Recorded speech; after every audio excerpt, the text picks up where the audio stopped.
താരമേ സ്നേഹപൂക്കൾ ഞാൻ ചോദിച്ചു ആരാവിലോ ഏകാന്തനായി പ്രണയാദ്രഗാനവുമായി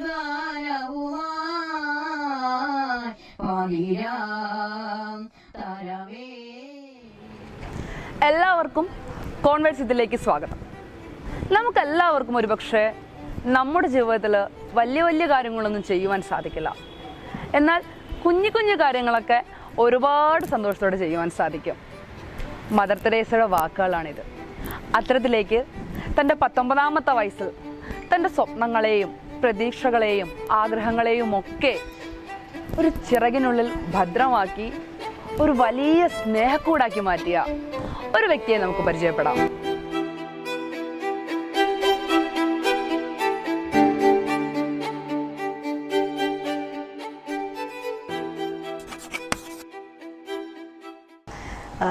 പത്തൊമ്പത് വയസ്സിൽ ഒരു ചെറിയ പെൺകുട്ടിയിൽ തോന്നിയ ഒരു ആഗ്രഹമായിരുന്നു ഈ ഉപേക്ഷിക്കപ്പെട്ട ആളുകളെ കണ്ടപ്പോൾ അവർക്ക് ഭക്ഷണം കൊടുക്കുക എന്നുള്ള ഒരു ആഗ്രഹം ചെറുപ്പം മുതലേ മനസ്സിലുണ്ടായിരുന്നു.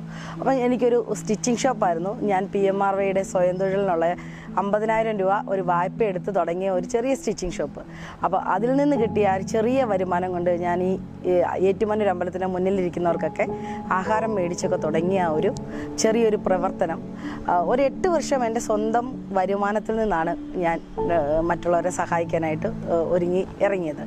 അതിൽ നിന്ന് കിട്ടുന്ന വരുമാനം തികയാതെ വന്നപ്പോഴാണ് ഒരു ദിവസം എൻ്റെ ഷോപ്പ് തുറക്കുമ്പോൾ അതിൻ്റെ ഫ്രണ്ടിൽ ഒരുപാട് ആളുകൾ ക്യൂ നിൽക്കുകയാണ്. മരുന്നിനായിട്ടും ആഹാരത്തിനായിട്ടും ഒക്കെ ക്യൂ നിൽക്കുന്ന ഒരു സാഹചര്യം വന്നപ്പം ശരിക്കും അത്രയും ആളുകളെ സഹായിക്കാനുള്ളൊരു വരുമാനം ആ ഒരു സമയത്ത് എൻ്റെ കയ്യിലില്ലായിരുന്നു. എൻ്റെ ആ ചെറിയ ഒരു ഉപജീവന മാർഗത്തിൽ നിന്ന് കിട്ടുന്നൊരു വീതം മാറ്റി വെച്ചിട്ടായിരുന്നു ഞാൻ ഇങ്ങനെയുള്ള കാര്യങ്ങൾ ചെയ്യുന്നത്. ആ ഒരു സമയത്താണ് എനിക്ക് ഇങ്ങനെ സോഷ്യൽ മീഡിയയൊക്കെ അപ്പോൾ കുറച്ച് നല്ല രീതിയിൽ ഇതായിട്ട് വരുന്ന ഒരു കാലമാണ്. സോഷ്യൽ മീഡിയയുടെ ആളുകൾ അത്യാവശ്യം യൂസ് ചെയ്ത് തുടങ്ങുന്ന ഒരു കാലമാണ്. അപ്പോൾ ആ ഒരു സമയത്ത് ഞാനിങ്ങനെ സ്നേഹക്കൂടെന്നുള്ളൊരു ഗ്രൂപ്പ് സോഷ്യൽ മീഡിയയിലൂടെയാണ് ആരംഭിച്ചത്. അപ്പം അതൊരിക്കലും ഇതുപോലൊരു ഓൾഡ് ഏജ് ഹോമോ വൃദ്ധസദനമായി മാറുമെന്നുള്ളത് സ്വപ്നത്തിൽ പോലും പ്രതീക്ഷിക്കാത്ത ഒരു കാര്യമായിരുന്നു. ഒരു നമ്മളെ വളർത്തി വലുതാക്കിയ അച്ഛനെയും അമ്മയെയും ശരിക്കും സംരക്ഷിക്കേണ്ടത് നമ്മൾ തന്നെയാണ്. ഇല്ലെങ്കിൽ ഇതുപോലുള്ള നൂറുകണക്കിന് അനാഥാലയങ്ങൾ നമ്മുടെ കേരളത്തിൽ ഇനിയും ഉണ്ടായിക്കൊണ്ടിരിക്കും. അപ്പോൾ ഇതിനെതിരെ പ്രതികരിക്കുക എന്നുള്ള ഒരു മനോഭാവത്തോടു കൂടി തന്നെയായിരുന്നു ആദ്യം മുതലുള്ള എൻ്റെ നീക്കം. അപ്പോൾ ഈ സ്നേഹക്കൂടെന്നുള്ള ഈ കുടുംബം തുടങ്ങുമ്പം പോലും ഇത് അടച്ചുപൂട്ടണേ, ഒരച്ഛനും ഒരമ്മയും പോലും അനാഥരായി സ്നേഹക്കൂടിൻ്റെ പടി കടന്ന് വരരുതെന്നുള്ളൊരു ആഗ്രഹത്തോടു കൂടിയിട്ടാണ് സ്നേഹക്കൂടിന് തിരിതെളിച്ചത്. എന്നാൽ നമ്മളെ അമ്പരിപ്പിച്ചുകൊണ്ട് 69ഓളം പേരാണ് 6 മാസത്തിനുള്ളിൽ തന്നെ സ്നേഹക്കൂടിൻ്റെ പടി കടന്നെത്തിയത്.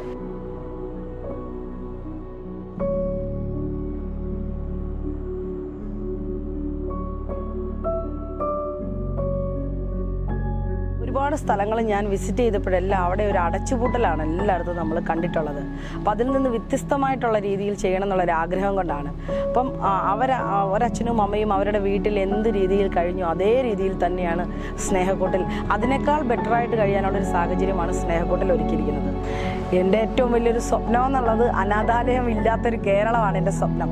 പക്ഷേ ഒരിക്കലും നടക്കത്തില്ലാത്തൊരു സ്വപ്നമാണത്. എങ്കിലും നമുക്ക് മാക്സിമം സഹായിക്കാൻ പറ്റുന്ന അത്രയും ആളുകളെ സഹായിക്കാൻ പറ്റുന്ന രീതിയിലുള്ള പദ്ധതികൾ കൊണ്ടുവരാനുള്ളൊരാഗ്രഹമുണ്ട്. അപ്പോൾ വെറും സാധാരണക്കാരിയായിരുന്ന 19 വയസ്സിലൊരു തയ്യൽക്കാരിയിൽ നിന്ന് തുടങ്ങി ഇന്ന് ഇത്രയും എത്തി നിൽക്കുമ്പോൾ ഞാൻ എൻ്റെ ലൈഫിലും ഞാൻ എൻ്റെ ഒരുപാട് സ്ട്രഗിൾ ചെയ്തിട്ടാണ് ഞാൻ ഇന്ന് ഈ ലെവലിൽ എത്തി നിൽക്കുന്നത്. അപ്പോൾ വെറും സാധാരണക്കാരിയായിട്ടുള്ള എനിക്കിത് സാധിക്കുമെങ്കിൽ നമ്മൾക്ക് ഓരോരുത്തർക്കും ഓരോ സ്ത്രീകളോടും പറയാനുള്ളത് നമ്മളുടെ ഉള്ളിൽ ആ ഒളിഞ്ഞിരിക്കുന്ന നമ്മളുടെ കഴിവുകളെ പുറത്തെടുക്കാൻ തീർച്ചയായിട്ടും നിങ്ങളെ കൊണ്ട് സാധിക്കും. അപ്പം അതൊന്നും മനസ്സിൽ ഉൾക്കൊണ്ട് ഓരോ സ്ത്രീകളും സ്വയം പര്യാപ്തരായി സ്വന്തം കാലിൽ നിൽക്കാനായിട്ട് മുന്നോട്ട് വരികയും അതുപോലെ തന്നെ സഹജീവികളെ സ്നേഹിക്കാനും അവരെ കൂടി കരുതാനും ഒക്കെയുള്ളൊരു മനസ്സ്, ഒരു സ്ത്രീ വീടിൻ്റെ വിളക്കെന്ന് പറയുന്നത് പോലെ തന്നെ ആ ഒരു വിളക്കണയാതെ നിലനിർത്താനുള്ള ഒരു ആർജവം ഓരോ സ്ത്രീക്കും ഉണ്ടാകട്ടെ എന്നുള്ളൊരു സന്ദേശമാണ് ഈ വനിതാദിനത്തിൽ ഏറ്റവും കൂടുതൽ സ്ത്രീകൾക്കായിട്ട് നൽകാനായിട്ടുള്ളത്.